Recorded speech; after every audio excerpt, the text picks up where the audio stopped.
Madam Deputy Speaker, there is an elite dining club called Leaders Group. It is a club exclusively for the super rich. To join, you have to donate £50,000 to the Conservative Party. The Conservative Party's website describes the group as follows, and I quote, "Members are invited to join the leader and other senior figures from the Conservative Party at dinners, PMQ lunches, and drinks receptions."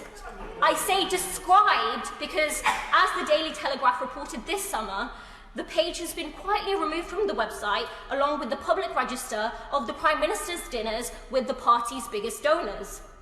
Madam Deputy Speaker, I draw attention to this because some of the Conservative Party's biggest donors are property developers who qualify for membership and will have attended those dinners. In the Prime Minister's first year in office, the party opposite has received more than £11 million from these super rich developers and construction businesses. These people have paid small fortunes to sit down with cabinet members and to talk about whatever it is property developers like to talk about with people who decide planning policy. £11 million is a lot of money, but Madam Deputy Speaker, with this planning white paper, property developers have really gotten value for money, because this white paper is a developer's charter. It strips away local oversight of planning applications, with pre-approved applications in designated zones getting an automatic green light. It significantly raises the threshold needed for Section 106 requirements, meaning for many more projects, developers will not need to provide any contribution to affordable housing. It cuts away what the government calls red tape, rather than learning the lessons from the Grenfell Tower tragedy and the need to raise standards and safety. And as the campaign to protect rural England highlights, while there are no new protections for green belts, the plans instead weaken protections for undesignated green spaces in what the campaign describes as a free-for-all for development.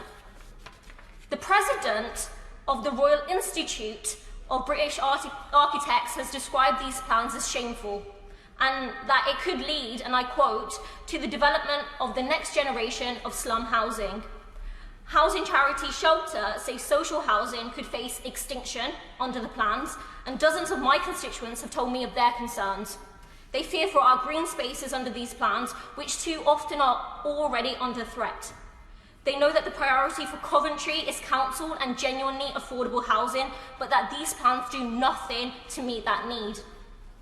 So, Madam Deputy Speaker, while this white paper is a good deal for developers, for thousands of people in Coventry struggling to pay rent, for those on the housing waiting list, desperate for a decent home, and for people praying to get on the housing ladder, it is a rotten plan set to make a bad situation worse. Instead of a planning system rigged for developers, it's about time we put human needs first. What that means, Madam Deputy Speaker, is the biggest council house building programme in generations, with local councils given power and funding to build the homes people need. It means rent controls, and ultimately, it means a government that's no longer in the pockets of developers. Thank you.